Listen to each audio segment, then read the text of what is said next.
Meron tayong tanong sa email natin mga pre. Sabi niya, paano daw ba natin malalaman kung ano yung purpose natin sa mundo? At bakit kailangan pa raw natin maghirap at gumawa ng mga bagay-bagay sa mundong to kung mamamatay naman din daw tayong lahat? Ay, sorry. Sumobra tong ko.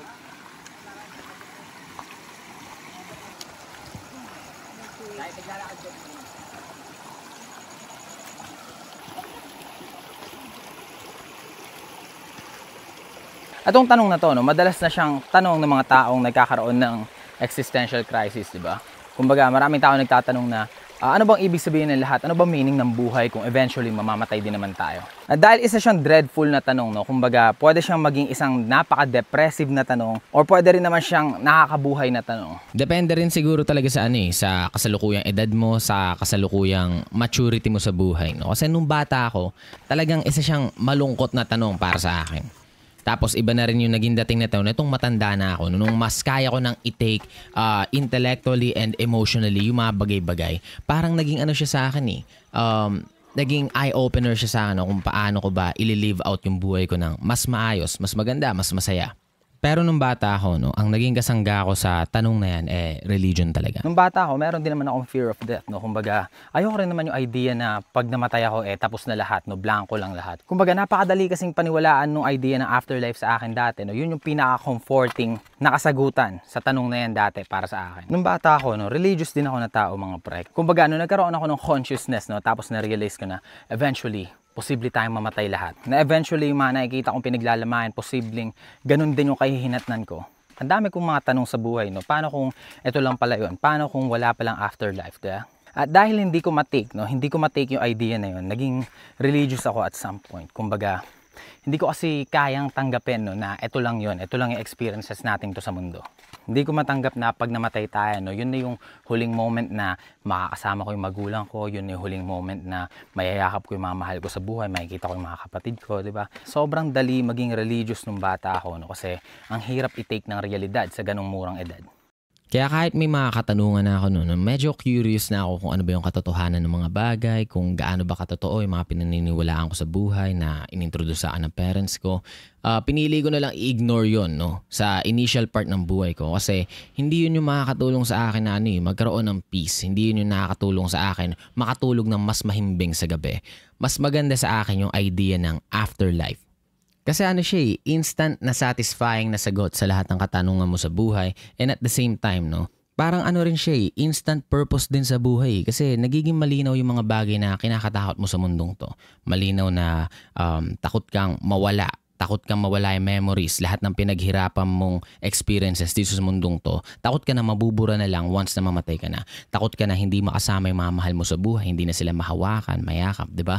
Kaya may bago kang purpose ngayon. I-extend yung experience mong yon. At magagawa mo lang siya if mamimit mo yung criteria para maging qualified ka sa afterlife. Diba? Kailangan mo ngayon mag-behave. Kailangan mo ngayon iayon yung buhay mo sa kagustuhan ng lumikha. Kailangan mo ngayon mamuhay sa standards na sinet niya, no, para maging qualified ka sa afterlife, maging qualified ka sa langit. For quite some time, naging ganun yung buhay ko. No? Naging ganun yung paniniwala ko. No? Parang, alam mo yun, minsan natatagpuan ko yung sarili kong nagdadasal sa gabi, hindi dahil nararamdaman ko sa puso ko na gusto kong kausapin yung lumikha.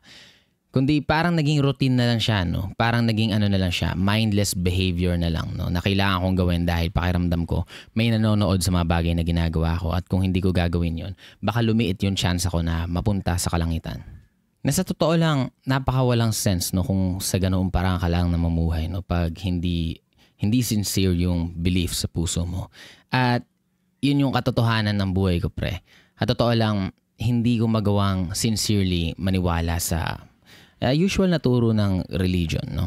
Pero yung video na to, sa totoo lang, hindi na para expound ko, no, kung bakit ako napunta sa sitwasyong to kung saan namumuhay ako bilang non-religious na tao. At hindi na rin para maglagay ako ng doubt sa puso ng mga tao na alam mo yon, dito nakakakuha ng peace, dito nakakakuha ng purpose of living sa belief na to. Kung dyan nakakakuha ng strength ang isang tao, kung dyan siya nakakakuha ng, alam mo yung pakiramdam na may saysay yung pamumuhay niya, no, yung existence niya dito sa mundong to, please pahalagahan mo yan. Kung nasa ganyan ka sitwasyon, mahalin mo yung part na yan ng buhay mo, no, and live sincerely sa kung ano yung gusto ng puso mo. Pero ito, bilang non-religious na tao, no, napakadali maging existential bigla. Kasi nire-reject mo yung idea na afterlife. Nire-reject mo na yung idea na after nitong limited experience mo sa mundo, meron pang extension, meron pang happiness beyond death. At napakadali maging isang negatibong tao, no, once na mapunta ka sa sitwasyong ganito. Kapag na-realize mo na posibleng eto lang yon, yung experience na mararamdaman mo ngayon hanggang dito lang. Mawawala ng ibig sabihin lahat, no? Eventually, kasi wala mamamatay ka lang din naman At kung tama yung science, 'di ba? Sinasabi nila na eventually ang araw sasabog, no? At lahat ng bagay na pinaghirapan natin, lahat ng history natin bilang tao dito sa universe posibleng mabura, ma-wipe out yung existence natin sa pagkawala ng araw. So kung ganun lang din naman, maraming napapatanong, bakit kailangan ko pang mabuhay?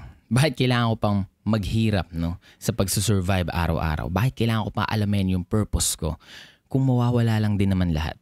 At totoo lang pag na-realize mo na everything is meaningless, napakadali maging pessimist.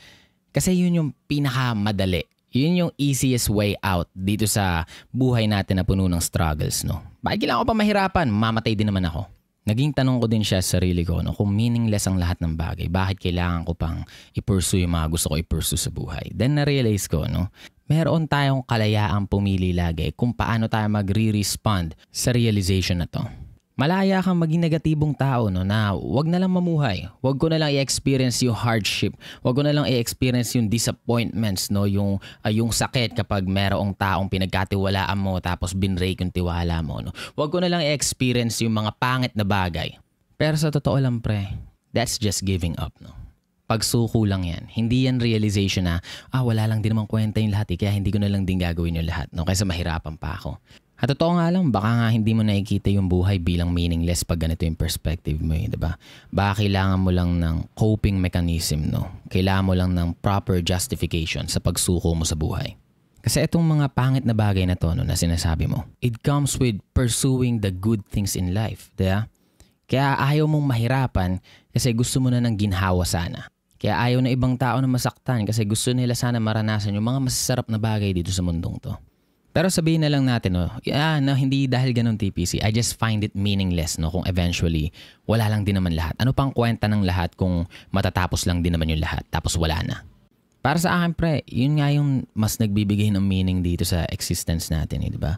Or hindi man nagbibigay ng meaning, yun yung nagbibigay ng opportunity sa atin, no, para lagyan ng meaning itong meaningless na existence natin. Kung saglit lang tayo dito sa mundong to, no, edi may choice ka kung paano ka mamumuhay. You have the choice to live the easy life, no, mamuhay na parang patay. Or pwede mo gawin yung ginagawa ko, no, yung realization na saglit lang tayo dito sa mundong to, everything that we are experiencing right now is limited, no. Pwede mo gamitin yun para mas pahalagahan mo pa yung maigsing oras na pwede mo ma-experience yung mga bagay na gusto mo ma-experience sa mundong to, gaya ng ma-experience yung yakap na mga mahal mo sa buhay, no? Mas pahalagahan yung times na kasama mo yung mga kaibigan mo na nandiyan pa sila. Maigsi lang yung buhay, no? Ano yung pwede kong gawin? Pwede ko bang hayaan na lang yung sarili kong mabulok? O pwede ko gamitin yung oportunidad ng oras, no? Para matuto yung kaya kong matutunan sa mundong to. Maranasan yung kaya kong maranasan sa mundong to. Makita yung mga pwede ko pang makita sa mundong to. I-experience yung success with the risk of failure. I-experience yung love with the risk of getting hurt. Siguro nga pwede rin yun na lang din yung purpose mo sa buhay, no? Yung pag-alam sa kung paano ka ba magre-respond, no? Once na alam mong mamamatay ka rin someday. Will you stop taking risk, diba? Hindi ka na lang ba kikilos para hindi ka na mapagod? Hindi ka na lang ba gagawa ng mga desisyon para hindi ka na lang ba masaktan? Or you will live life, diba? And embrace everything that comes with it. Happiness, failures, disappointments, trust, breaking trust, diba? Or living through the boring times of life, gaya ng pagiging stuck sa traffic, para lang maapunta sa lugar kung saan magbibigay sa'yo ng ngiti at magpapasabi sa sarili mo ng, yeah, life is beautiful, no? It can be beautiful.